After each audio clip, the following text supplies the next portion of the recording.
vamos a platicar de las patologías de los nervios que vimos el día de ayer, ¿ok?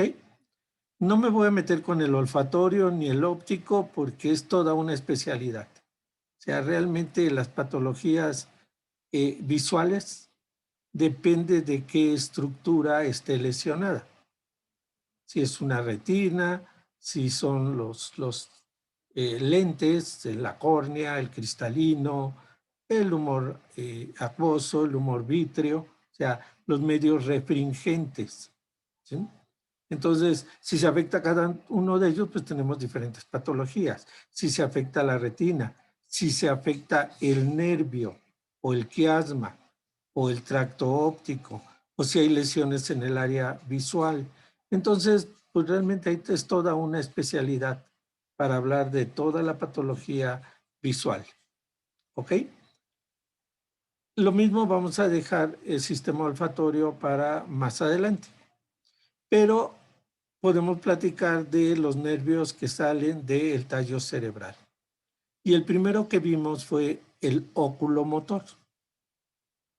Entonces, para yo saber qué pasa si lesiono el nervio oculomotor, fíjense, solo el nervio, ¿ok?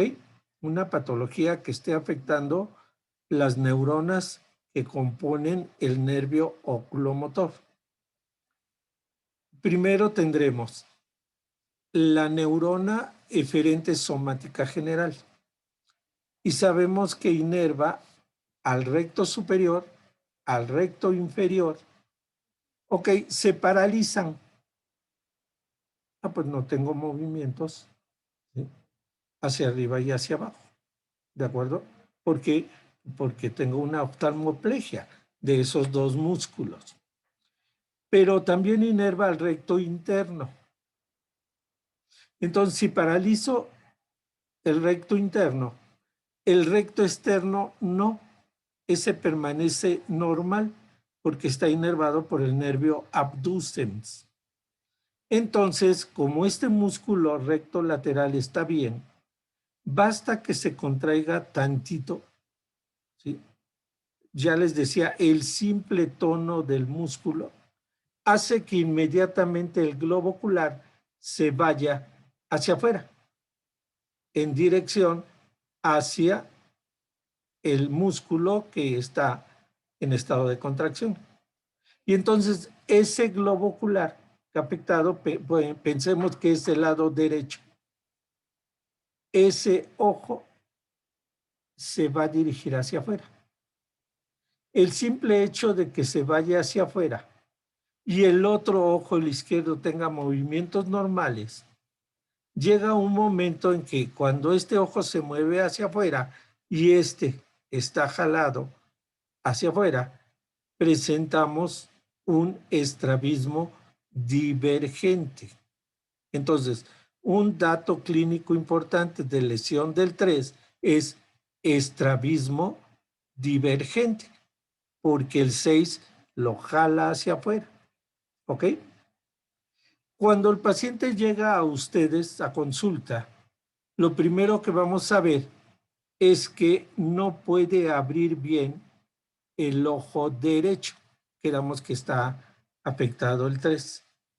Y entonces veo un párpado normal, se mueve normal del lado izquierdo, pero el del lado derecho está caído. ¿Sí? Puede ser mucho, puede ser poco, depende del grado de lesión. Y entonces decimos que hay blefaroptosis o tosis palpebral. Blefaroptosis, caída del párpado superior.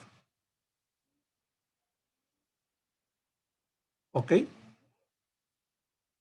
En este momento exploro y abro el ojo. Lo muevo el párpado superior, ¿verdad? Ya vi que el ojo presenta estrabismo divergente y por lo tanto puede haber diplopia, que es visión doble. El paciente les va a decir que ve doble, ¿sí? Que ve dos, ¿sí? la imagen dividida, pues, ¿sí? Ve dos campos, diplopia. En el momento, fíjense, eso es por lesión del componente eferente somático general, ¿ok? Por supuesto, afecta al oblicuo menor y hay una cierta desviación del ojo que pues no va a ser muy aparente. Para el oftalmólogo sí, y para el neurólogo también, ¿ok? Que conocen perfectamente bien los movimientos del ojo, ¿ok?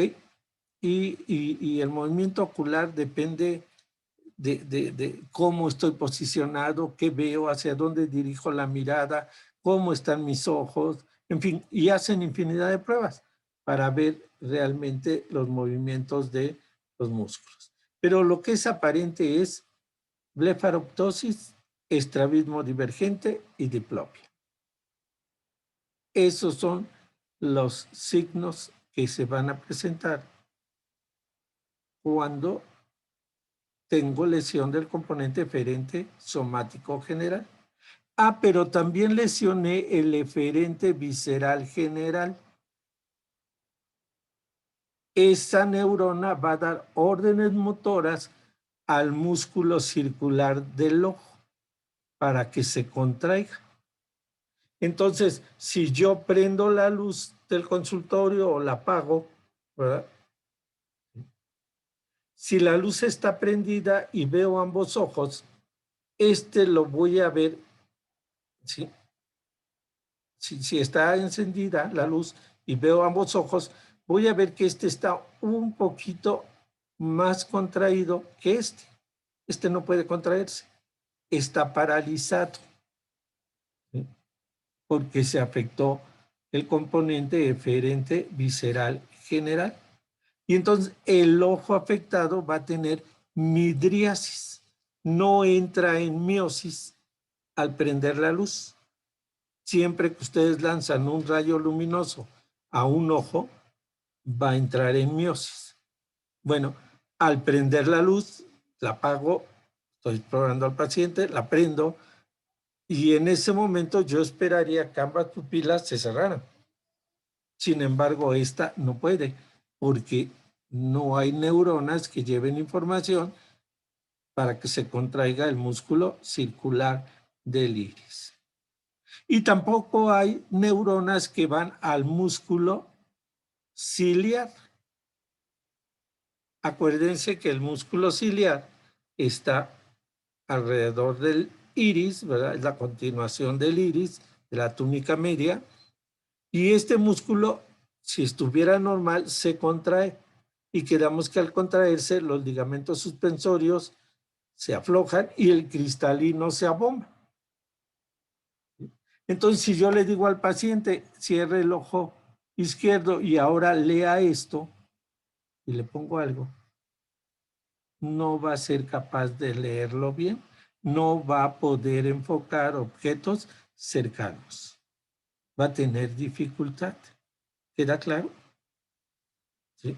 Tenemos problemas del enfoque. Bueno, esos serían los datos principales, ¿sí?, de una lesión del nervio 3. Estrabismo divergente, diplopia, blefaroptosis, ¿sí?, pupila midriática, hay anisocoria.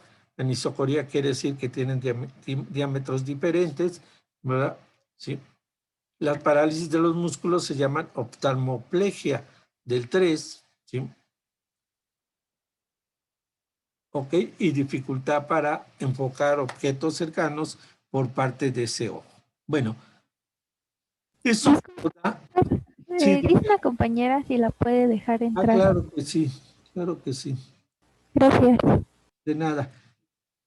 Entonces, la sintomatología la vamos a sacar dependiendo de los componentes del nervio que estén afectados. ¿Ok? Quedamos, si yo hablo del octavo, digo del sexto, el recto lateral, bueno, este está paralizado, el recto lateral, el recto interno no, y entonces el ojo se va hacia adentro. Y al moverse libremente, llega un momento que produce un estrabismo convergente. ¿Ok? Eso es en la lesión del nervio sexto. Claro, cuando ustedes lleven neurología y oftalmología y todo lo demás, aprenderán infinidad de síndromes. Ahorita, por más que los tratemos, yo les puedo dar muchísimos, ¿sí? Se les van a olvidar. ¿Ok? Pues va a llegar el momento en que sí, pues ya podrán ver muchos síndromes asociados a lesiones del 3. ¿Sí? Por ejemplo, era algo que comentaba la otra vez en la academia. Ok, vamos a hablar del síndrome de Weber. Ese síndrome es la lesión en la región anterior del tallo. ¿Sí? Y entonces me afecta, fíjense, región anterior del tallo a nivel del mesencéfalo. Pero me afecta al 3, que sale en la fosa interpeduncular, me afecta al pie del pedúnculo y me puede afectar la sustancia negra o el núcleo rojo, fundamentalmente sustancia negra.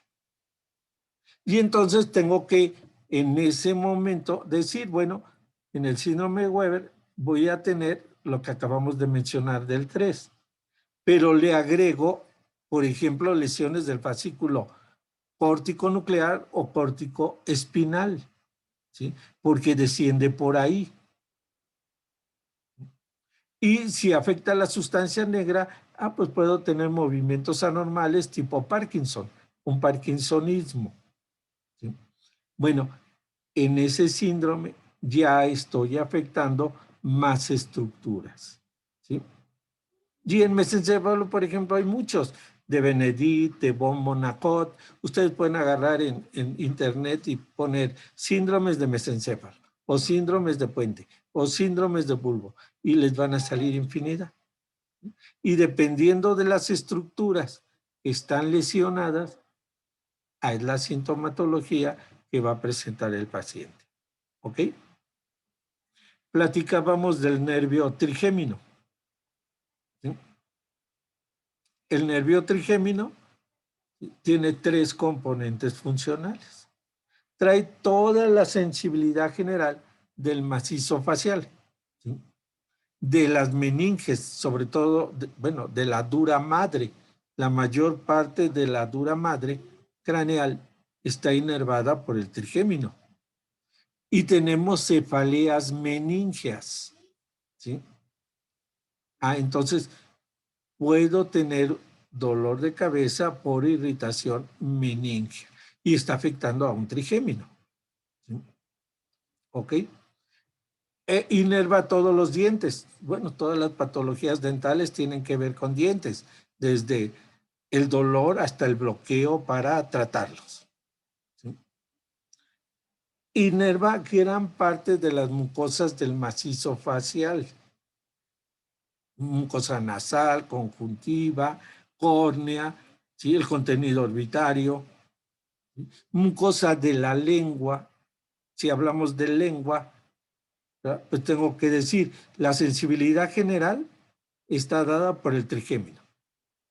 La información gustativa por delante de la B lingual facial, por detrás de la B lingual glosofaringeo. Y la motilidad de la lengua, pues por el 12. Entonces, en esa estructura hay 4 nervios y cada uno pues conduce la información, ¿sí? Dependiendo de sus cables. Entonces, el trigémino me trae la sensibilidad de todo el macizo facial y mueve a los músculos derivados del primer arco. Entonces, pues yo puedo lesionar el trigémino, ¿sí? Y entonces puedo tener parálisis parciales de algunos grupos musculares, ¿sí? O puedo generar una crisis convulsiva a nivel central y que afecta al núcleo motor del quinto y afecta al hipogloso, perdón, al núcleo motor del 12 y afecta al hipogloso. Y entonces los músculos, ¿sí? Estoy equivocado, perdón. Estaba bien. Afecta al músculo, al núcleo motor del quinto, y entonces los músculos masticadores entran en trismos. Y si yo no muevo esa lengua, pues la puedo cortar. ¿Estamos?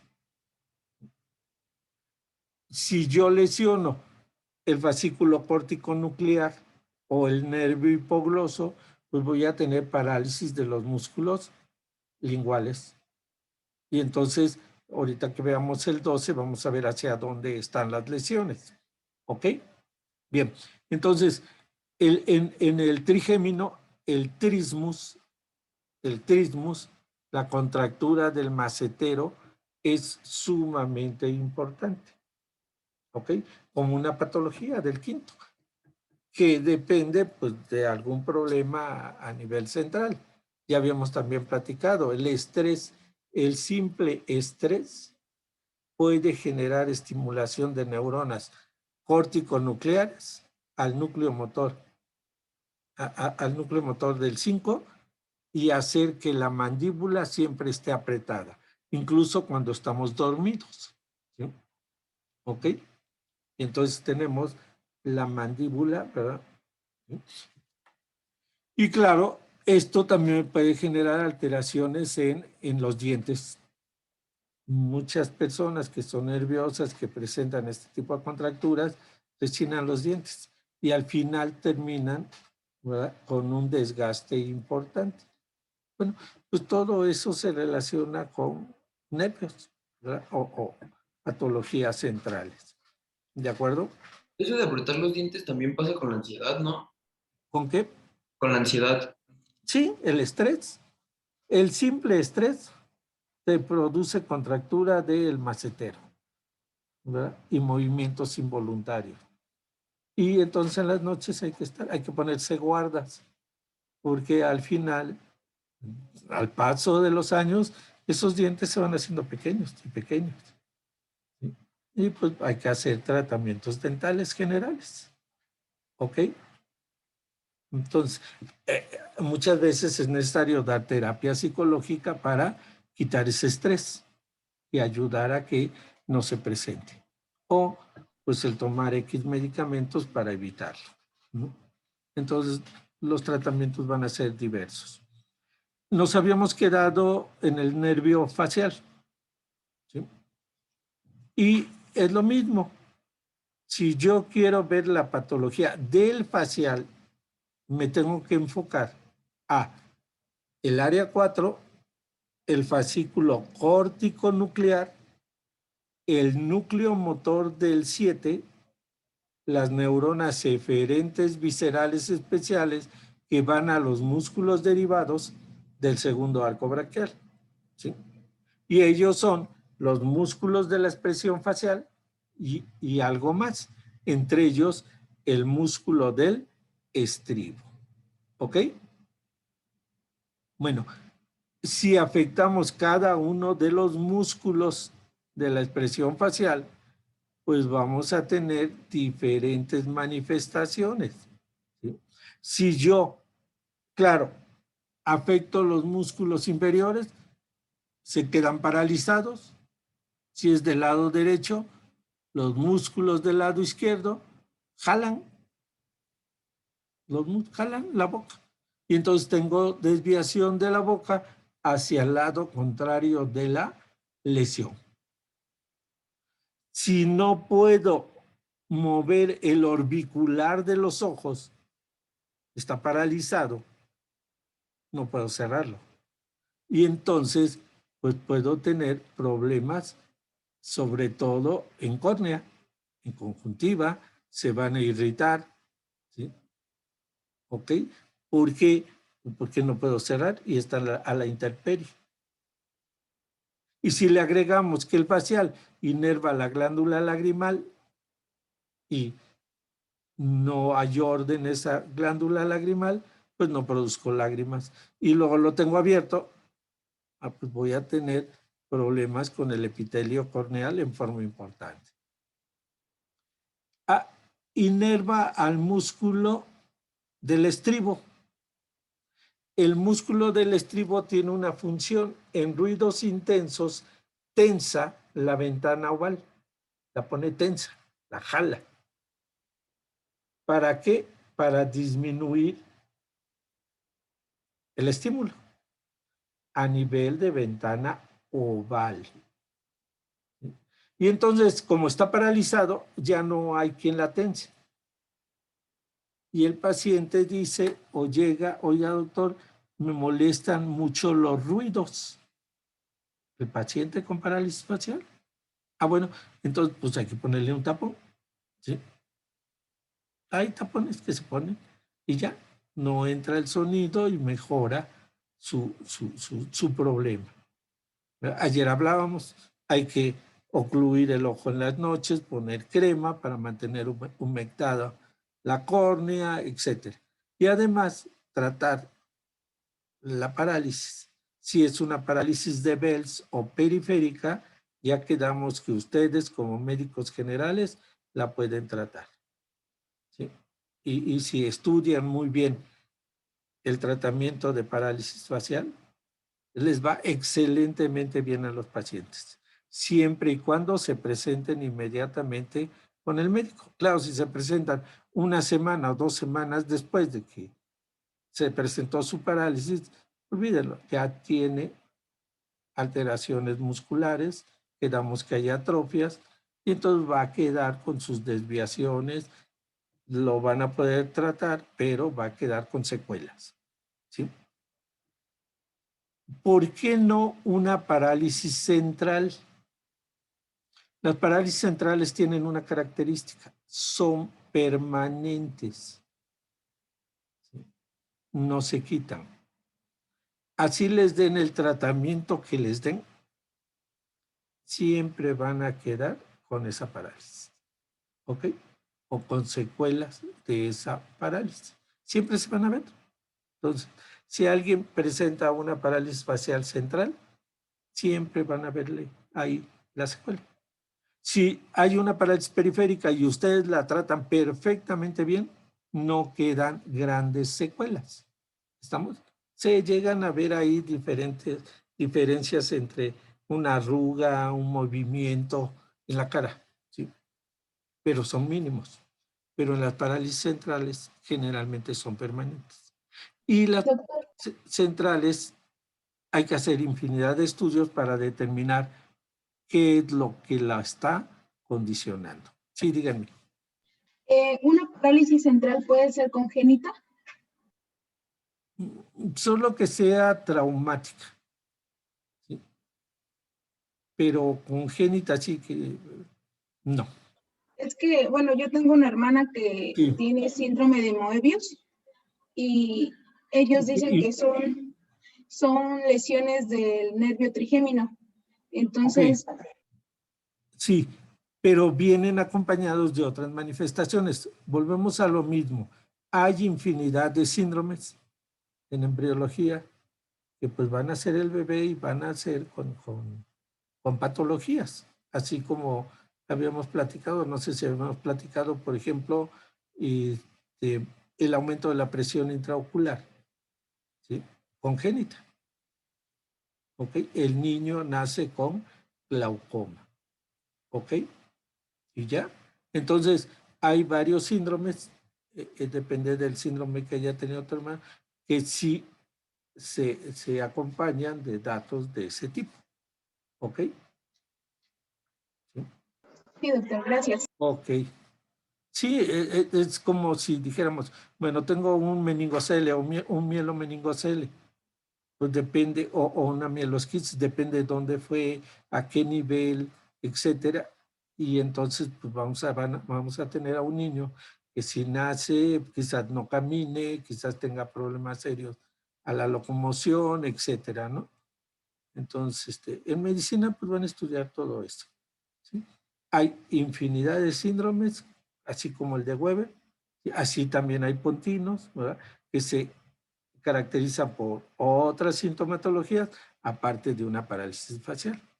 Ayer platicábamos, las parálisis faciales pueden tener infinidad de causas. ¿Sí? ¿Ok? Las más frecuentes son las parálisis faciales periféricas o de Bell's, que se presentan, les decía, por un proceso inflamatorio generalmente. Por eso se dan esteroides antiinflamatorios de tipo esteroideo, ¿sí?, para su tratamiento en las periféricas. ¿Ok? Y claro, se Por acompañan ejemplo, de reposo, de antivirales, de antibióticos, si tuvo una otitis media, ¿sí?, y se comprueba si hubo infecciones de garganta y se hacen cultivos y encontramos ahí organismos. Entonces, los tratamientos van a depender de cuál fue la probable causa. La mayor parte de las parálisis faciales se quedan sin causa, ¿sí? No las encuentran. Sí, díganme. ¿Alguien iba a yo preguntar? tenía una duda, que por Sí, ejemplo cuando se da más de 2 veces una parálisis periférica y ya es por una lesión en el más nervio de 2 mayor, veces, ajá, sí, sí se llegan a presentar parálisis en forma frecuente, pero hay que determinar la causa, ¿sí? Ok, Yasmin. Es, vamos, si ya fueron 2 veces, hay que ver por qué fue la primera y por qué fue esta. Debe haber una causa por ahí que esté condicionando esas parálisis faciales. ¿Ok? Bien, ¿alguna otra más? Yo tengo una pregunta. Sí, fuerte. En las parálisis psicológicas, ¿qué pasa con los nervios? ¿Por qué no reaccionan? Ese es otro problema serio, ¿sí? Depende de, pues, del cerebro de cada persona. Hay algo que se llama crisis conversivas, ¿sí? Están discutiendo a alguien, ¿verdad?, 2 personas, y de momento una empieza a contracturarse todo, ¿sí?, su cuerpo, ¿ok? Y llega al hospital contracturado, ¿sí? Se llaman crisis conversivas. ¿Y saben cómo lo tratan los médicos? Con una ampolleta alemana, ¿sí? Ustedes van a ver pacientes con crisis conversivas. Y entonces las crisis conversivas con 2 cachetadas se quitan, pero no podemos hacerlo, somos médicos. ¿Estamos de acuerdo? ¿Sí? Entonces, ¿qué se hace? Es muy simple, y esto pasaba mucho en los servicios de urgencia. Oiga, señorita, por favor, al paciente que está aquí en la camilla, al señor Melitón o quien quiera, póngale una ampolleta, por favor, ¿sí?, una alemana, y se le dice al paciente, oiga, lo van a inyectar ahorita y en 5 minutos debe quitársele todo, debe estar bien. Si no, señorita, en otros 5 minutos le pone otra. Y lo único que le inyectan es alcohol con agua y duele horrible. Al sentir ese estímulo y saber que en 5 minutos me van a poner otra, si sigo así, el cerebro se modifica su actitud y regresan a una normalidad, ¿sí? Entonces, claro, eso se llega a hacer en ese tipo de situaciones.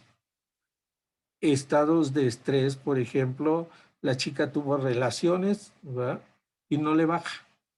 Y va con el médico, está estresada, la van a matar, la van a correr. O sea, por su cerebro pasan todas las ideas del mundo.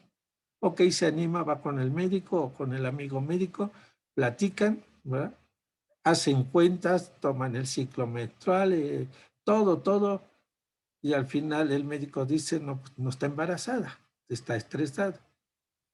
Un diazepam, un tranquilizante, una sola tableta y decirle, mañana vas a arreglar, al otro día está arreglando, ¿sí?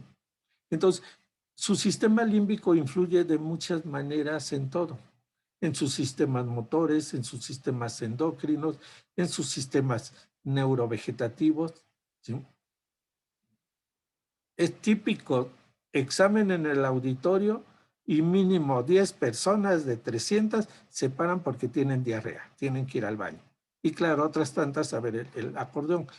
Pero Muchas van porque tienen diarrea y es una diarrea por estrés, ¿sí? Y claro, pues se les tiene que dar permiso, ¿ok? ¿Sí? Entonces, así funciona el sistema límbico, ya después lo vamos a ver, ¿ok? Bien, regresemos con el nervio facial. Y decíamos, ya vimos que inerva a los músculos derivados del segundo arco braquial por el componente eferente visceral especial. Llevamos uno y vean toda la sintomatología que se presenta por lesión de ese componente. Ok, lesionamos el componente eferente visceral especial. ¿Qué tiene?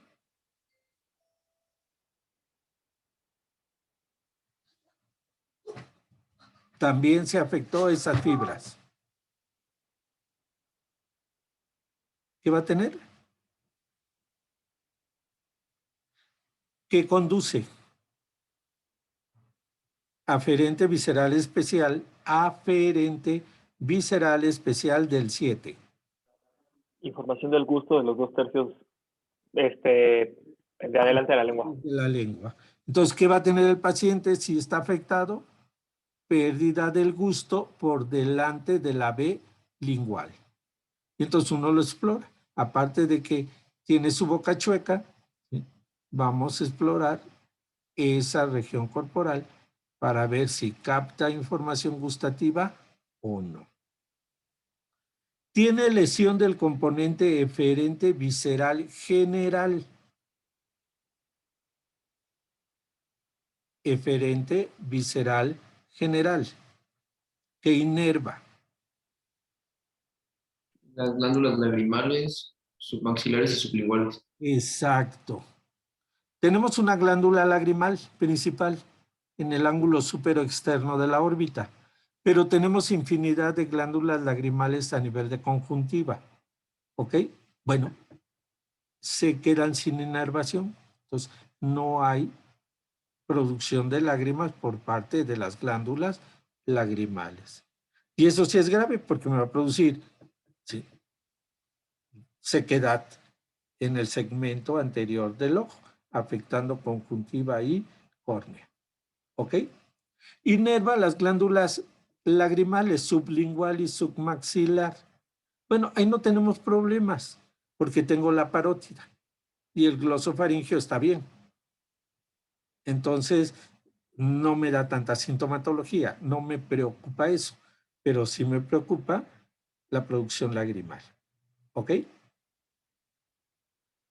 ¿Qué más hace? Trae sensibilidad de dolor, temperatura, tacto y presión, sensibilidad general de conducto auditivo externo, membrana timpánica y algunas mucosas. La verdad es que tampoco afecta mucho, porque hay otros nervios que me traen información de esas partes, ¿sí? Entonces, no voy a tener tantas molestias ahí. ¿Ok? La propiocepción, bueno, pues si están paralizados, de nada me sirve la propiocepción de los músculos faciales. ¿Ok? Y entonces la sintomatología del facial, generalmente nos abocamos a la falta de producción de lágrimas y a la parálisis de los diferentes grupos musculares. Claro, a la pérdida del gusto de los 2/3 anteriores de la lengua. ¿Ok? Las causas son muchas, muchísimas. Se bajaron del autobús, hacía mucho frío, venían caliente con la calefacción, se bajaron. Ese cambio de temperatura produjo parálisis del facial. ¿Ok? Un virus, una otitis viral, pasa por ahí el nervio facial, lo afectó y tengo una parálisis por un virus o por una bacteria. Hay una infección, una otitis media. ¿Sí? ¿Ok? Traumatismos. El estrés, el simple estrés me puede generar ese tipo de situación. ¿Ok? Entonces, cuando estudien parálisis facial y vean causas, van a ver infinidad de causas de parálisis facial periférica. Y no se diga central. El problema de central ya es preocupante, tengo un aneurisma que esté comprimiendo por ahí un núcleo, un fascículo, tengo un tumor, ¿sí? ¿Ok? O tuve un traumatismo que me afectó, ¿sí? Entonces, las parálisis centrales hay que dejárselas al neuro. Y él es el que debe tratarlas. Primero estudiarla, buscar la causa y tratarla. ¿Ok? Y claro, problemas congénitos, pues sí, desde el genetista, el gineco, el pediatra, el especialista en esa situación, ¿no? Me acuerdo cuando terminé de estudiar medicina, tuve mi primera hija, ¿sí? No había internet, no había nada, ¿sí? Y los artículos en inglés nos los traían los representantes médicos. Y un día se enfermó y la llevé con infinidad de médicos, una erupción, ¿sí? Algunos datos por ahí de fiebre y todo. Y después de andar por todos lados, una reumatóloga pediatra nos hizo el diagnóstico de enfermedad de Kawasaki. Y cuando me dice eso, mi cerebro dice, ¿y qué es eso? Nunca en la vida me la enseñaron. Y ahí nos tienen buscando artículos de todos tipos para ver qué era la enfermedad de Kawasaki y cuál era el tratamiento. Tenía 4 años. Y bueno, ok, buscamos ya los especialistas adecuados, teníamos el servicio de la raza, la atendieron allá, se le aplicaron lo que tenía que aplicarse y pues toda la vida se ha seguido monitoreando porque en la enfermedad Kawasaki se afectan las paredes vasculares y es muy frecuente que años después lleguen a presentar aneurismas aórticos o en alguna otra parte que puedan pues romperse y pues, causar la muerte o causar problemas. Entonces, a ella siempre se le ha seguido monitoreando toda la vida, ¿sí? Bueno, esas son enfermedades que pues a veces no, en ese caso yo no la conocía, ya existía, pero ni se enseñaba en la escuela y si se enseñaba era cualquier cosita, ¿no? Bien, y hay infinidad de enfermedades. Ok, ¿queda entendido el nervio facial y cuál es su patología principal? Vamos a continuar con los demás nervios rápidamente. O sea, podemos tardarnos un rato en esto de nervios craneales. Mañana podemos ver cerebelo, ¿sí? Pero sí me interesa que los dominen. Realmente es importante el estudio de nervios craneales. ¿Ok? Si dejamos el 7, entramos al nervio 8. Dejamos el 7 y vamos a irnos al nervio vestíbulo coclear. ¿Ok? Este nervio vestíbulo coclear, vean ustedes que tiene 2 componentes funcionales. Ambos son aferentes somáticos especiales. Entonces quedamos que es un nervio sensorial. ¿Ok? Estas neuronas son aferentes somáticas especiales, por lo tanto su cuerpo está en un ganglio. Y entonces los orígenes reales del nervio vestíbulo coclear van a ser el ganglio vestibular o de Scarpa y el ganglio coclear o de Corti. Esos son los orígenes reales. La neurona A, aferente somática general especial, propioceptiva, lleva la información del aparato coclear o del órgano de Corti hacia los núcleos cocleares. Y los núcleos cocleares, a través de C, que es el cuerpo trapezoide y el lemnisco lateral, llevan la información al cuerpo geniculado medial. Ese es el concepto antiguo. Generalmente lo llevan a la lámina cuadrigémina, a los colículos superiores. Y los colículos superiores dan origen a neuronas que se van al cuerpo geniculado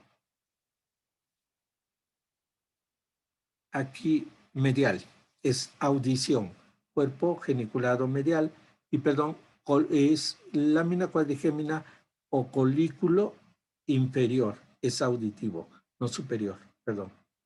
¿Sí? Entonces, la información parte del aparato coclear, se va por la rama coclear del octavo, ¿sí? Llega a los núcleos cocleares dorsal y ventral, y luego sale C, que es cuerpo trapezoide y lemnisco lateral, y termina en el colículo inferior de la lámina cuadrigémina o tubérculo cuadrigémino inferior. De ahí termina el 100% de las fibras. Se habla de un 90 y tantos % de las fibras. Es muy rara la neurona que llega del núcleo coclear directo al cuerpo geniculado medial. Antes no se conocía esto, hace 20, 30 años. ¿Sí? Y entonces decíamos que se iba directo al cuerpo geniculado medial. Después se confirmó que era totalmente falso.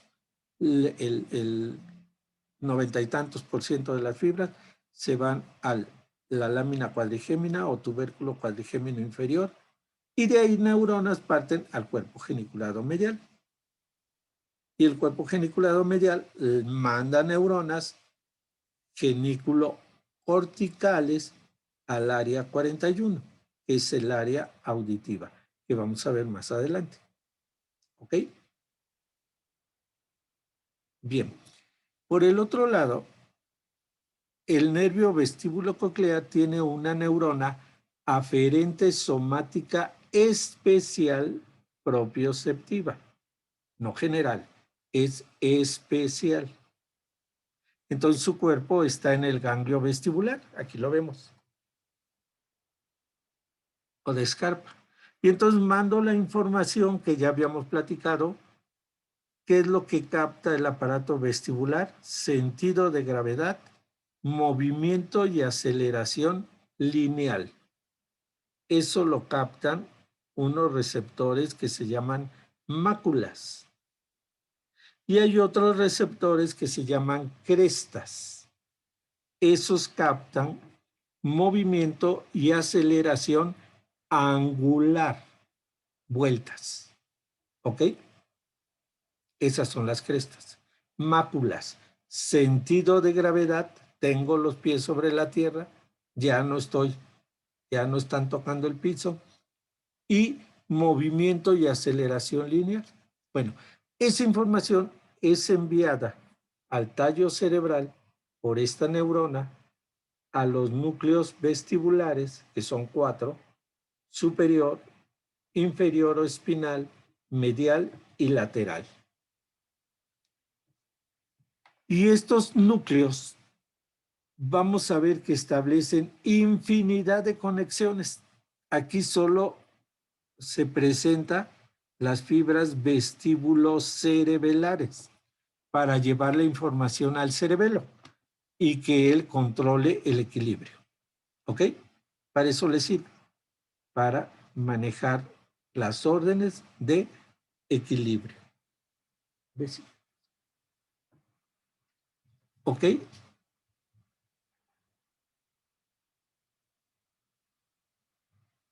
Entonces, en este diagrama solo vemos esa vía. Sin embargo, vamos a ver cuando en el tema de aparato vestibular o vía vestibular, de hecho hay por ahí un video, si quieren entrar a YouTube y lo ven, hay un cuadro en el cual están todas las conexiones con los núcleos vestibulares. Un trastorno vestibular puede darnos signos y síntomas de un infarto cardíaco o de una enfermedad vascular cerebral. Así de grave es, ¿sí? Cuando se afecta el aparato vestibular o los núcleos vestibulares. ¿Ok? La sintomatología es muy florida. ¿Sí? Entonces llega el paciente al hospital y hay que hacerle un electro, hay que descartar un EBC y al final su diagnóstico es vértigo. ¿Ok? Claro, hay que estudiar la causa del por qué presenta ese vértigo. ¿Ok? Entonces, aquí lo que están observando ustedes son las dos funciones que tiene el nervio vestíbulo coclear. La patología, pues, es muy variada. A veces, y es muy frecuente, el schwannoma del ángulo pontocerebelar. Vean, schwannoma del ángulo pontocerebelar, lo vamos a platicar en la siguiente clase en cerebelo. Entonces, las células de Schwann que envuelven a los axones de este nervio empiezan a proliferar, comprimen, afectan, y entonces el paciente puede tener problemas tanto auditivos como vestibulares, ¿sí? No es capaz de mantener un equilibrio, etcétera. ¿Ok? Si ustedes ven ahí esto, observen, ahí hay unas poquitas conexiones, ¿sí? Vean, de hecho no están las de cerebelo. Este es el aparato vestibular. Aquí veo la rama vestibular formada por las neuronas aferentes somáticas especiales propioceptivas que llegan al área vestibular del piso del cuarto ventrículo, que está ubicado entre puente y médula oblonga. Lo vimos en tallo. Y de aquí, observen, salen neuronas vestíbulo-espinales. Dan origen al fascículo vestíbulo-espinal, que si se acuerdan, quedamos que van órdenes facilitadoras para las acciones o los músculos extensores. ¿Ok?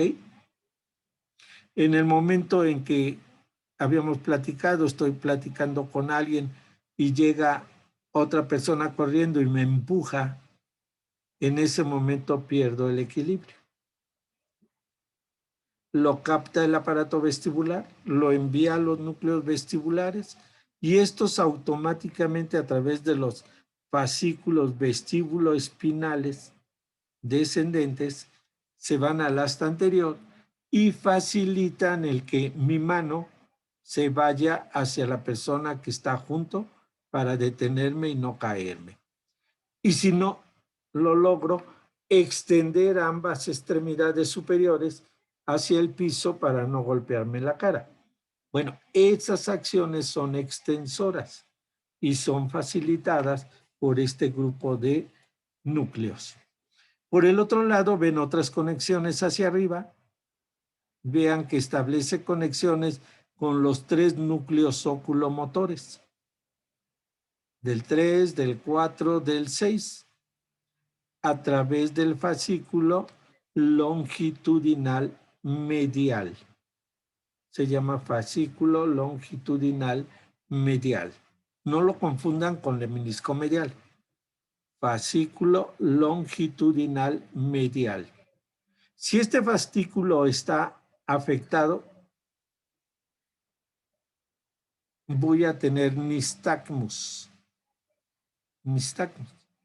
Voy a tener vértigo, me voy a sentir mareado y el médico o una persona que sepa, si ve mis ojos y yo hago movimientos, va a ver que cuando nosotros movemos los ojos, pues se mueve el ojo en la dirección del objeto que yo quiero y de momento pues ya se regresa normal. En el nistagmus no. Veo el objeto y de momento el ojo se regresa. ¿Sí? Eso es lo que me produce vértigo. Entonces, el nistagmus es frecuentísimo por lesión del fascículo longitudinal medial. Y eso solo son 2 conexiones. Ni siquiera está la de cerebelo. ¿Sí? La de cerebelo no la puse. ¿Ok? La veremos en cerebelo. ¿De acuerdo? Y va a mandar conexiones a, por ejemplo, hipotálamo. Ya vamos a platicar de esto más adelante. Y todas las respuestas hipotalámicas a los estímulos vestibulares. En este esquema vemos la vía auditiva. Ahora estoy saliendo de la cóclea y veo la rama coclear. Las neuronas aferentes somáticas especiales esteroceptivas, que van a llegar a los núcleos cocleares dorsal y ventral. Dorsal y ventral. Y vean aquí lo que les decía, el cuerpo trapezoide para cruzar y luego el menisco lateral que llega al colículo inferior, tubérculo cuadrigémino inferior, y de ahí me voy al cuerpo geniculado medial,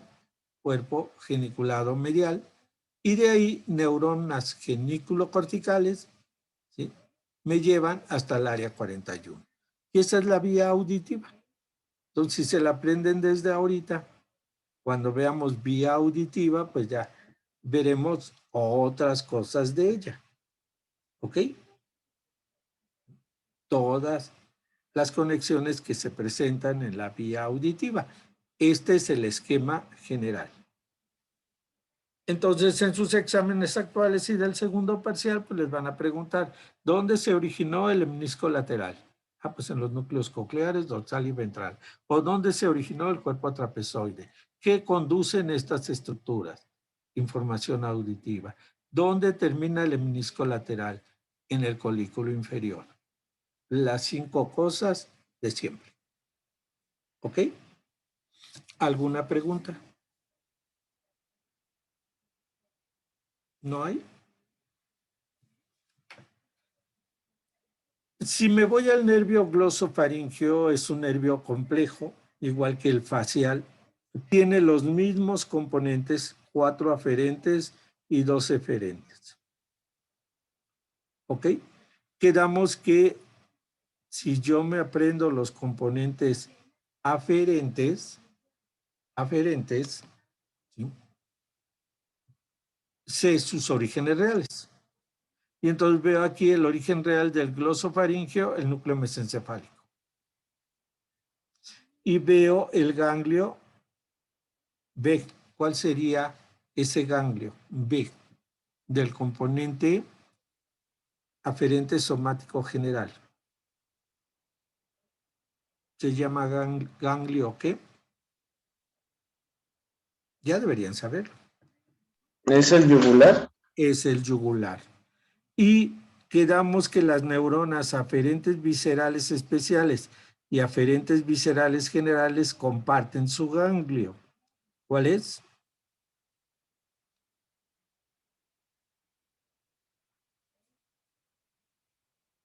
Del glosofaringeo. Estas son las preguntas de examen. ¿Cuál será el ganglio? ¿El ganglio petroso? El ganglio petroso, ¿cierto? ¿Ok? Entonces tengo en el glosofaringeo yugular y petroso. Si me voy al vago, pues entonces será yugular y Nodroso. nodoso. Entonces, pues nada más eso es lo que me tengo que aprender. ¿Ok? Y los orígenes de los componentes eferentes quedamos que estaban en núcleos. Entonces tengo para el componente eferente visceral especial el núcleo ambiguo. Y para el eferente visceral general, el núcleo salival inferior. Aquí veo los cuerpos neuronales. Entonces, con estos diagramas yo me aprendo los orígenes reales. ¿De acuerdo? Ok, una vez que me aprendí eso, me aprendo los territorios de aferentación y de eferentación. Y vamos, si me voy, al primero ya sé que es propiocepción de músculos, de los músculos que inerve ese nervio. El segundo es esterocepción general, dolor, temperatura, tacto y presión. Vean, conducto auditivo externa, membrana timpánica y algunas otras regiones más de orofaringe y ya. ¿Sí?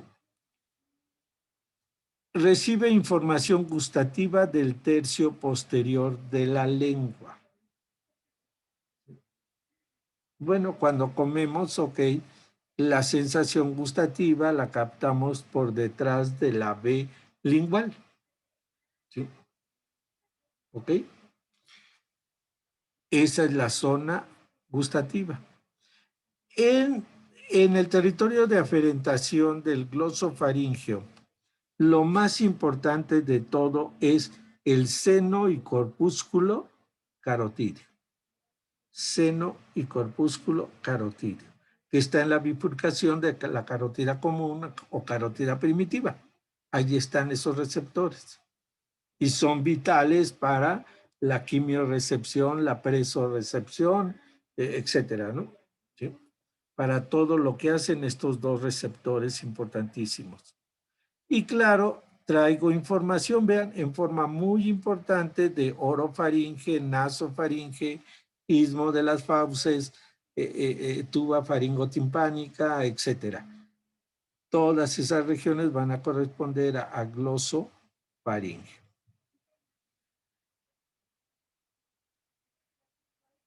La verdad es que una lesión del glosofaringeo, pues la verdad es que nada de esto es muy importante. Porque si no sirve el seno y corpúsculo carotídeo, tengo el seno y corpúsculo aórtico del vago. O tengo el hipotálamo central, el laboratorio central. Entonces realmente el que pierda estas neuronas no me sirve de gran cosa. ¿Cuál es la patología traumante del glosofaringeo? Habíamos dicho que inerva al músculo estilofaringeo. Eso es lo más traumante para el paciente. ¿Por qué?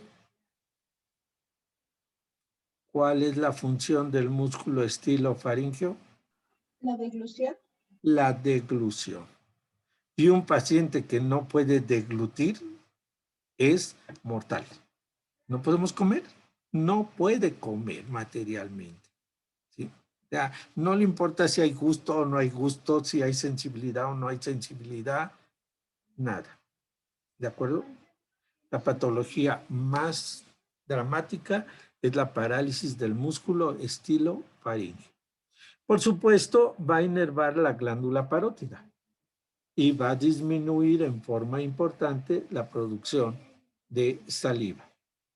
Claro, va a ser sustituida en parte por la glándula sublingual y submaxilar del facial. Entonces no es tan traumante esto, simplemente pues no voy a producir mucha saliva, etcétera. ¿Ok?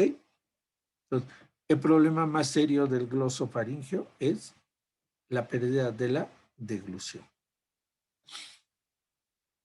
Si vemos aquí, igual que lo veíamos, observen aquí cómo hay neuronas que vienen de la bifurcación de la carótida común. Entonces estas son las neuronas azules aferentes, viscerales, generales, que van a la porción inferior del núcleo de las solitario, ¿cierto? Como está en su diagrama. ¿Sí?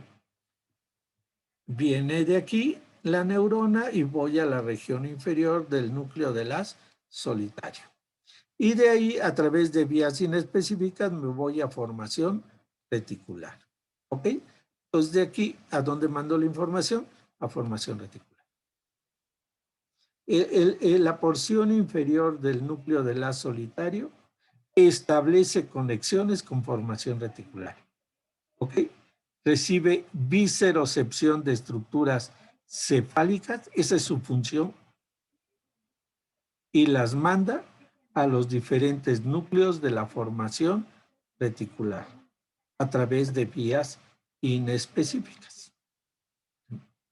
Entonces, si en ese momento aquí recibo la información de 60-40 de presión arterial, imagínense eso. 80-40, me voy a caer. Un descenso brusco de presión. ¿Qué es lo que pasa? Se capta aquí. Claro, ya antes el vago en el callado aórtico lo captó. Y el vago es el primero que fue a la porción inferior del núcleo de la solitaria. Pero cuando la sangre pasa por la bifurcación de la carótida, lo llevo el glosofaringeo a la porción inferior del núcleo de la solitaria. ¿Y qué es lo que hace este? Lo manda a los núcleos de la formación reticular, al centro cardiovascular, al centro renal, a todos al hipotálamo, a todos los que puedan contribuir en ese momento para que en segundos la presión vuelva a un estado normal. ¿Ok? Mucha gente está acostada y de momento se para bruscamente y la presión se altera tremendamente. ¿Ok? Bueno, en ese momento esa hipotensión ortostática debe ser modificada por la información que conducen estos nervios hacia la porción inferior del núcleo del haz solitario, ¿sí? Y de ahí a la formación reticular y al hipotálamo. Si ellos no pueden, estamos en problemas. ¿Ok? Porque normalmente nuestra presión pues, se va modificando. Se va modificando. ¿Ok? Bien. Y así pueden ver el esquema. Vean, tercio posterior de la lengua. Entonces, tercio posterior de la lengua, gusto. ¿A dónde tienen que ir estas neuronas? ¿Cómo se llaman? Aferentes somáticas, perdón, aferentes viscerales especiales. ¿Y a dónde van? A la porción superior del núcleo del haz solitario. Y este la va a enviar a tálamo, al núcleo ventral posteromedial, como lo estudiaron en los núcleos del tallo. Bueno, mi idea es venderles que tienen que aprenderse núcleos y fascículos de tallo, ¿sí? El que no se los aprenda, pues no le va a gustar nunca la neuro, porque no la va a entender, ¿sí? El que se los aprenda va a jugar a la neuro, ¿sí? Y más adelante, pues, si le gusta, se va a ir por alguna rama por ahí, ¿sí? La neuroanatomía y neurofisiología, aunque ustedes no lo crean, nos sirve para conocernos a nosotros, para ver cómo funcionamos, por qué actuamos de X manera, por qué tenemos X personalidad, cómo podemos modificar ciertas acciones, ciertos comportamientos, ¿sí? Para eso nos sirve la neuro. Si yo les digo en este momento, párense de su lugar y se paran, y ahora les pregunto, ¿cómo lo hicieron? Bueno, al final del curso me lo tendrían que decir, ¿verdad? ¿Ok? En este momento alguien tiene tos, el reflejo de la tos, o estornuda. Bueno, al final del curso debería saber los circuitos que actúan para que se presente eso. ¿Ok? Esa es la finalidad de los cursos de neuroanatomía, que ustedes conozcan. Y la verdad es que la demás gente que no estudia medicina y que no estudia esto, nunca va a tener idea del por qué estornuda, por qué camina, por qué cierra un ojo, por qué mueve una cabeza. No va a conocer esos circuitos, ¿sí? Y el médico sí puede hacerlo, pero tenemos que meternos en ellos, ¿ok? Vean, en el cuello la gran glándula parótida. Entonces, el núcleo salival inferior, que recibe información de hipotálamo y de muchos lados, manda neuronas preganglionares al ganglio óptico. Y el ganglio óptico postganglionares a la glándula parótida. Me regreso aquí y aquí lo tengo. Hipotálamo, sistema olfatorio, no se diga un olor de comida. Empezamos a producir saliva, ¿sí? El núcleo espinal del quinto. Bueno, neuronas bajan, llegan al núcleo salival inferior y de aquí, a través de una pre y de una post, llego a la glándula parótida. Es exactamente lo mismo que está aquí dibujado. ¿Ok? Entonces se aprenden sus diagramas. Ahí ven la vía del gusto del tercio posterior de la lengua. Y entonces decimos, tercio posterior, papilas gustativas del tercio posterior de la lengua, ¿sí? Nervio glosofaríngeo, vean aquí el ganglio. Aquí ya le dan el nombre de ganglio glosofaríngeo inferior. Se pueden aprender se pueden aprender los otros. Y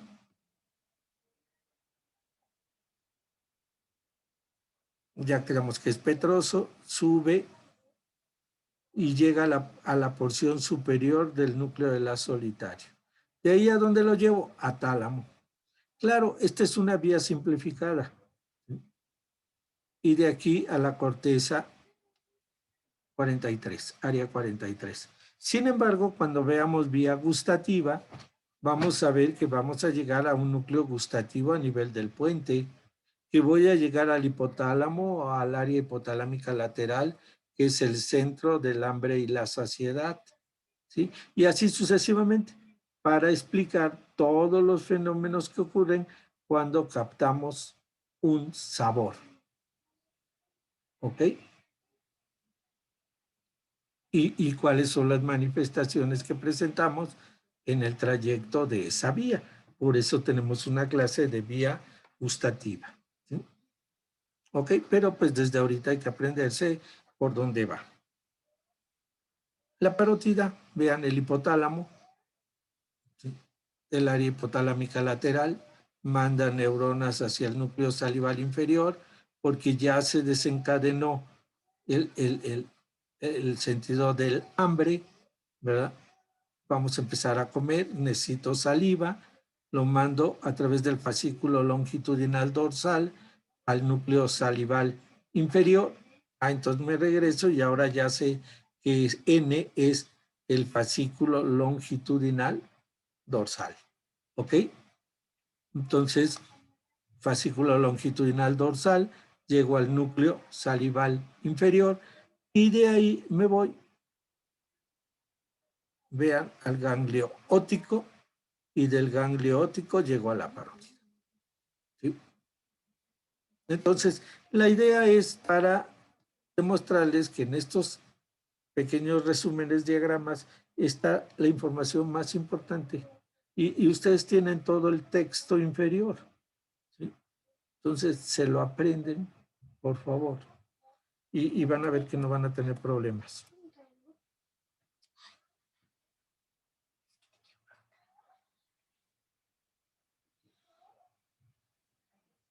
Esto es sensibilidad general, el amígdala, del conducto auditivo externo, ¿sí? Ok, y llegamos a la porción inferior del núcleo del haz solitario. Son neuronas aferentes viscerales generales. ¿Ok? ¿Sí? Ya no es gusto, sino sensibilidad general. Es el componente aferente visceral general. Bien. ¿Alguna pregunta del glosofaringeo? Entonces se les puede olvidar todo, excepto que inerva al músculo estilo faríngeo y que una lesión me produce dificultad para la deglución. ¿Ok? Eso es lo que no pueden olvidar. Todo lo demás, pues como quieran, pero claro, lo ideal es no olvidar todo, pero bueno. Si yo les preguntara, ¿cuál es la patología más grave del vago? Inflamo al vago.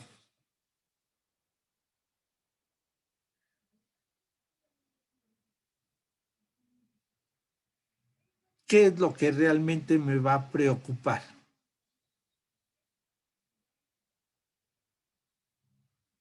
¿Alguien sabe?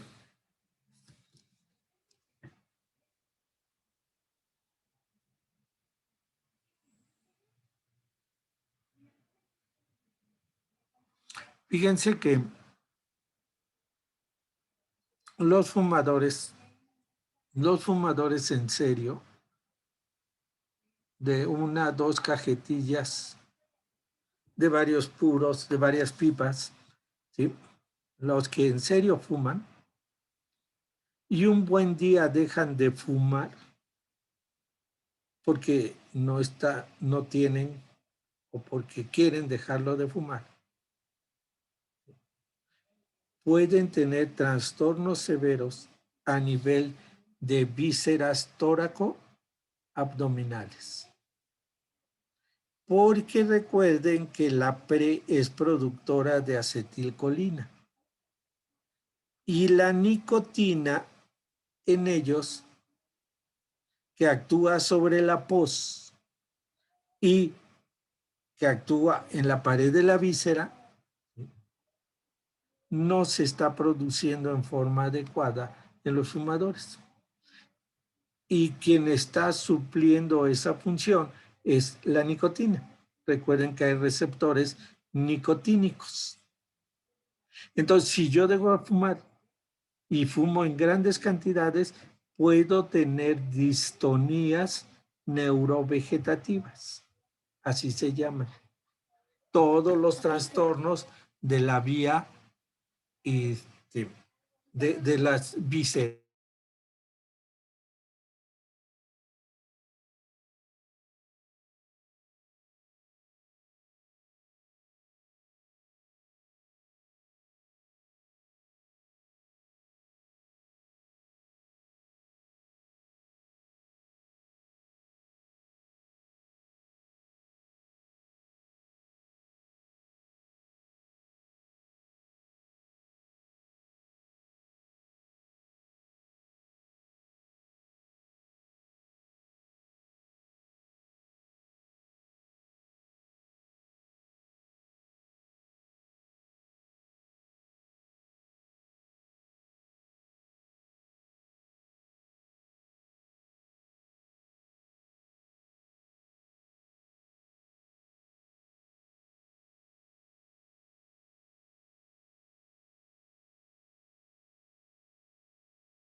Perdón, problemas técnicos de computadora.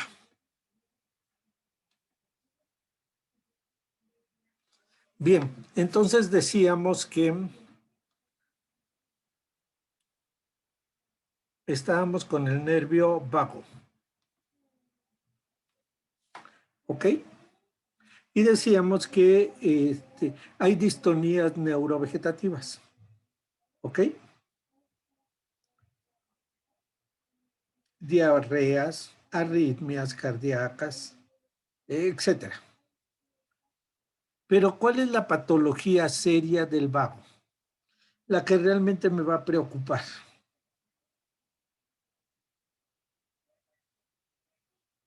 Ahí están los territorios de aferentación y de eferentación. Díganme cuál.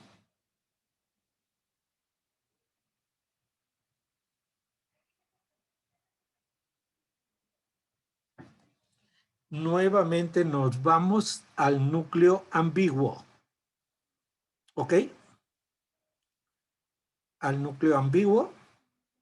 Y veo la neurona eferente visceral especial que va a un músculo, al cricotiroideo, que es el músculo que está en relación con las cuerdas vocales. Si yo afecto al núcleo ambiguo, el paciente tiene dificultades para hablar. ¿Ok? Eso es lo que al paciente le va a preocupar. Porque podemos tener arritmias, podemos tener diarreas, podemos tener infinidad de cosas. Y bueno, decimos, luego se nos pasa. ¿Ok? No pasa gran cosa. Pero que se paralice el músculo cricotiroideo, tengo problemas en serio para la fonación. Y entonces no me puedo comunicar. Y eso estresa demasiado. De ahí en fuera, volvemos a lo mismo. Vean, territorios de aferentación, propiocepción de los músculos derivados de los arcos branquiales 4 y 6. O sea, de estos. ¿Sí? faríngeos, ¿sí?, del paladar, pero el que es más grave es el cricotiroideo. Dolor y temperatura de conducto auditivo externo y membrana timpánica, ya quedamos que es un campo minado, todo mundo lo inerva, así es que no me pasa nada. Información gustativa del dorso de la epiglotis. Esa es importante cuando me ahogo y siento acá, hasta acá, el sabor de la comida que me iba a matar, ¿sí?, que estimuló los receptores del dorso de la epiglotis, ¿no? Pero otra importancia no tiene. Seno y corpúsculo aórtico, pues tengo al seno y corpúsculo carotídeo. Si falla el vago, tengo al glosofaríngeo. Y si no, al hipotálamo.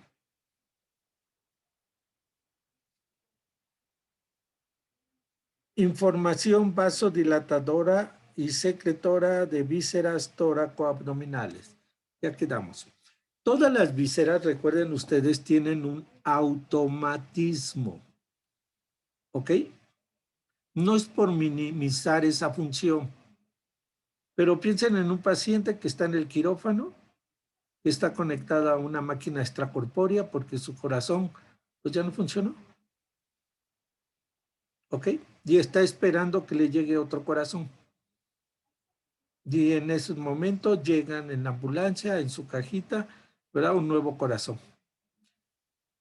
Se lo dan al cirujano, empieza a suturar tuberías, ¿sí?, colocar el nuevo corazón, pero nunca va a conectar el vago, ¿o sí? De vago a vago, para nada. ¿Sí? Eso no se puede hacer. Ok, termina después de 10 horas, las horas que sean necesarias, de conectar todo, tuberías, cerrar, etcétera, ¿verdad? Un electroshock, se manda la sangre al corazón y en ese momento empieza a latir. El corazón late, ¿sí?, tiene automatismo. ¿Qué le van a hacer? Poner un marcapaso que le controle las contracciones, ¿verdad?, por minuto. Y al paso del tiempo, si ese corazón funciona bien y todo va bien, se vuelve a reconectar una nueva red nerviosa, pero al paso del tiempo. ¿Ok? Pero mientras el corazón funciona sin inervación. Y lo mismo pasa con el intestino y con cualquier víscera. ¿Ok? Entonces, no es minimizar. Lo que quiero es que ustedes como médicos generales sepan si la lesión del nervio vago me va a producir pérdida del gusto del dorso de la epiglotis, pérdida de la sensibilidad esteroceptiva en conducto auditivo externo y membrana timpánica, alteración en el seno y corpúsculo aórtico, distonías neurovegetativas. Pero lo que me va a producir en serio y me va a generar problemas al paciente es la lesión a nivel de cuerdas vocales y el que no pueda hablar. ¿Ok? Bien, básicamente eso es el vago. Y volvemos a lo mismo. Aquí tienen ustedes sus conexiones, ¿verdad? Hacia, por ejemplo, del área 4, voy al núcleo ambiguo y del núcleo ambiguo, pues me voy a los músculos faringeos, faringeos sobre todo, y entre ellos me voy al músculo de las cuerdas vocales. Recuerden que los músculos laringeos están inervados por el 11. El vago inerva faringeo, básicamente, ¿sí? Músculos faringeos y del paladar y de todo. Pero el que me interesa en el vago es las cuerdas vocales. ¿Ok?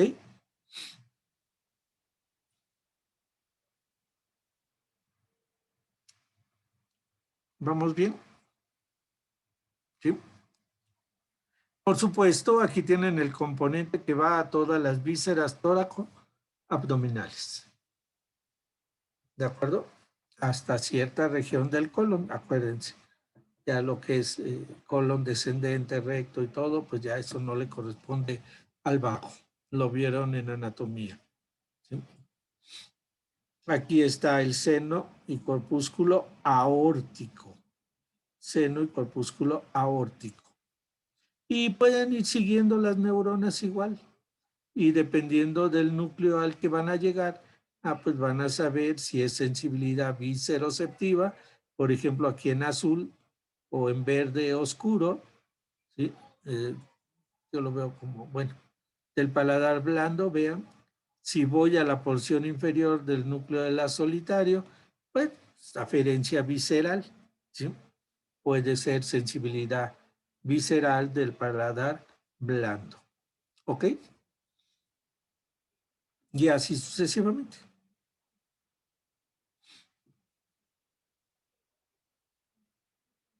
Bien, accesorio. Es el 11, el nervio 11. Vean que es el nervio motor típico. Tiene 3 componentes motores. Es el que más componentes motores tiene. 3. Y un propioceptivo. ¿Ok? Y entonces vemos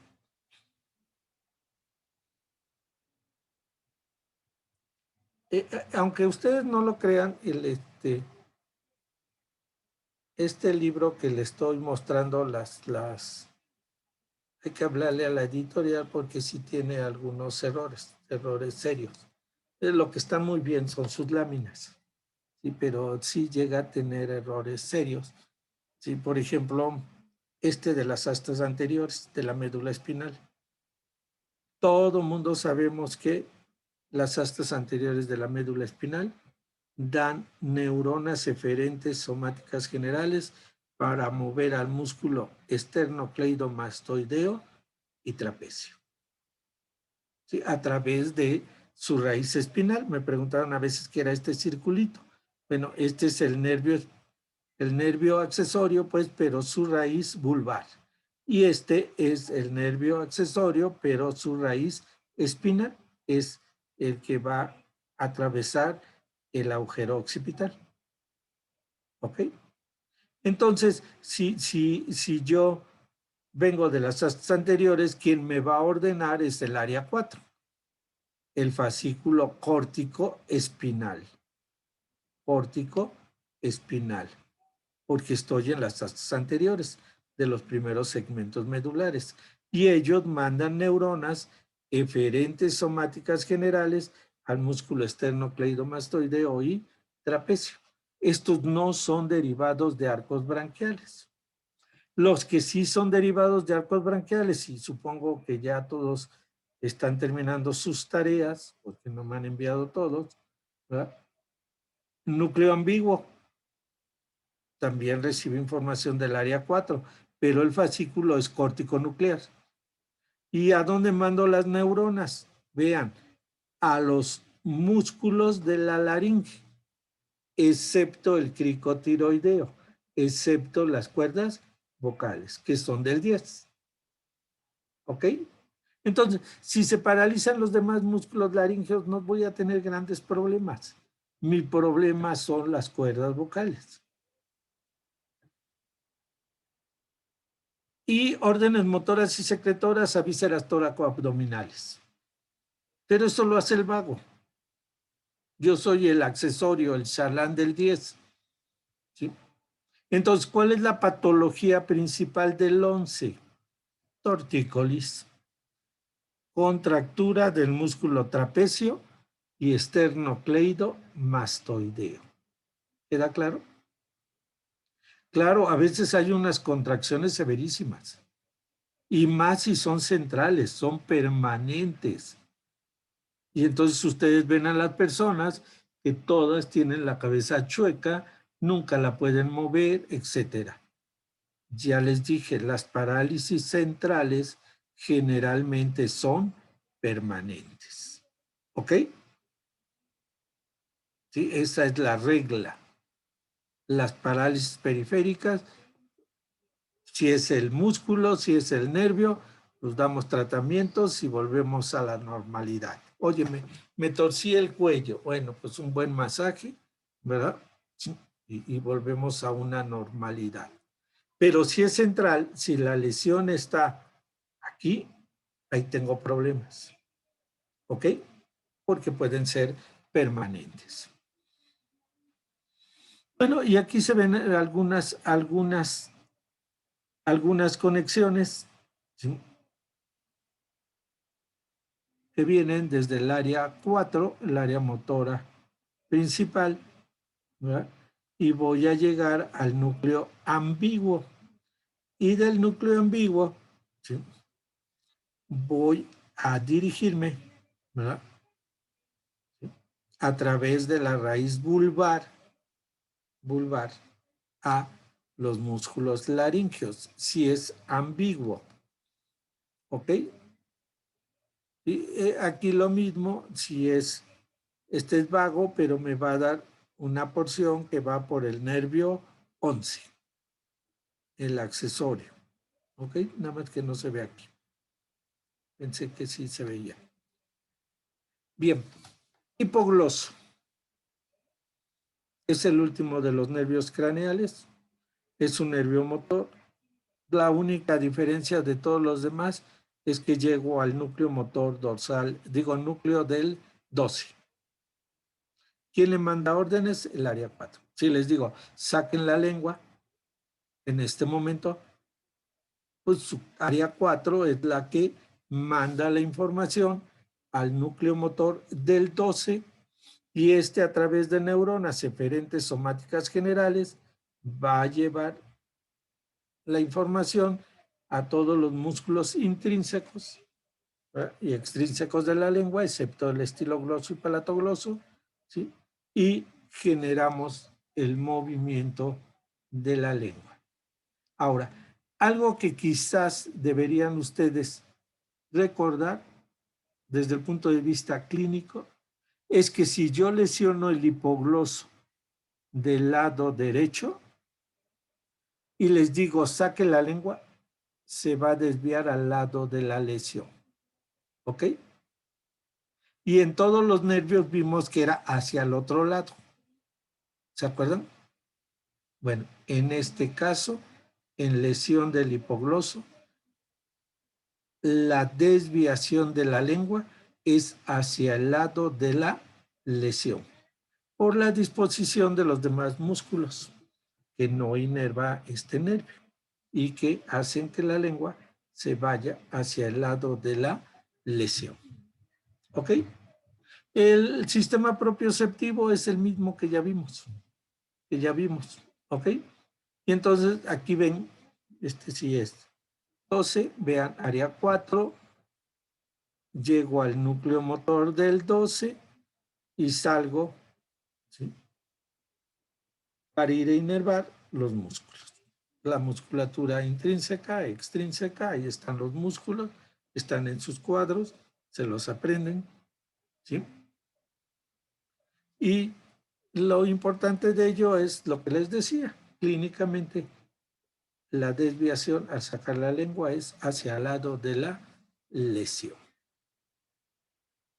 Bien, en neuroanatomía es muy raro que les pregunten trayecto y ramas, por eso no las vemos. Se supone que eso lo vieron en anatomía, se supone. Si se las pregunto, sé que no se las van a saber, pero se supone que las vieron, ¿sí?, porque es parte del programa de anatomía.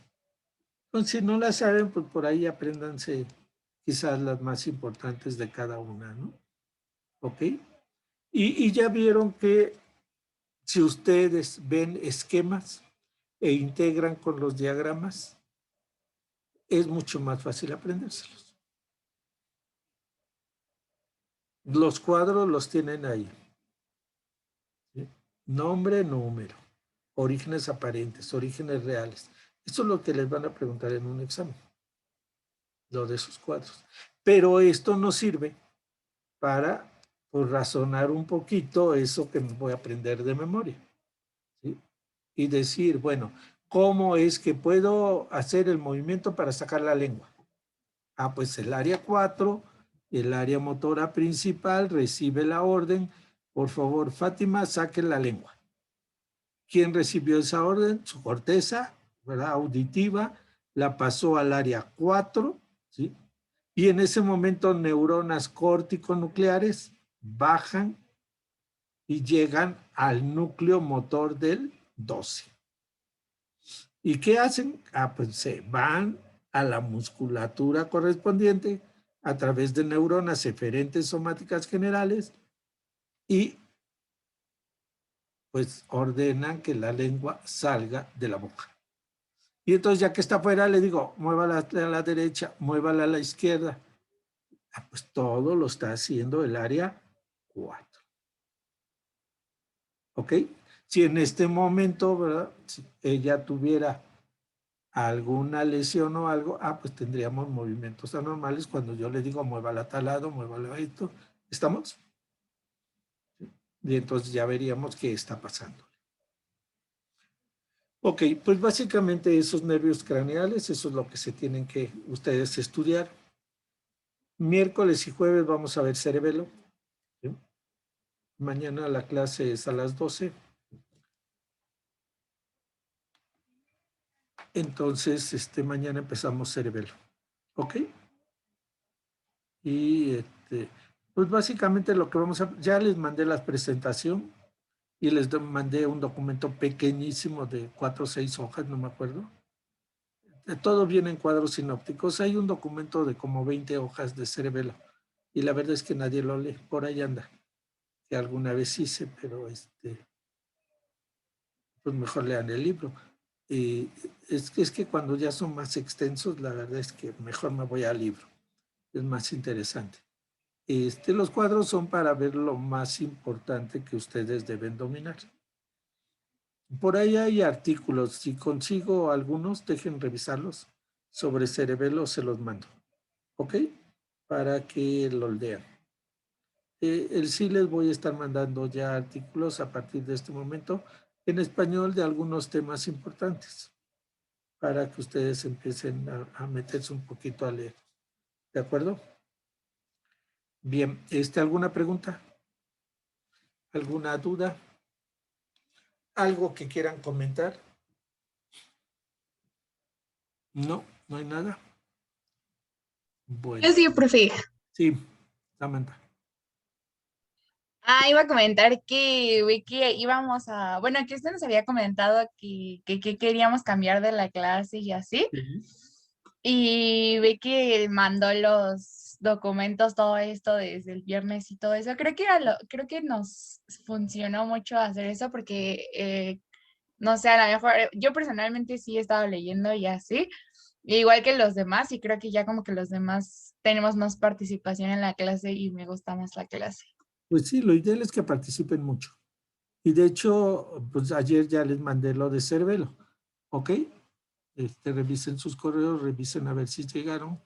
Les voy a mandar la práctica también de tallo y cerebelo al ratito, para que empiecen a contestarla.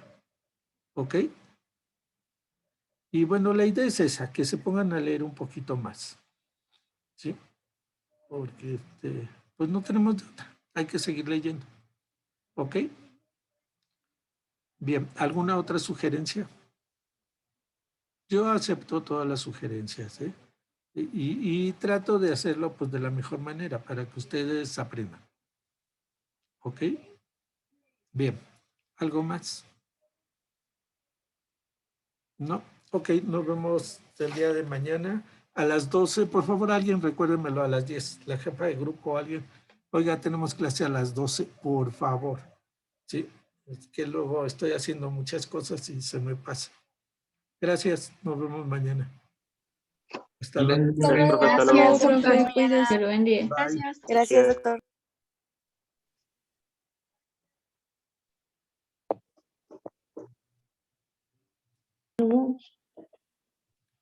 Sí. Ay, perdón, es que se trabó mi tablet. No, está bien. Ok, estén bien.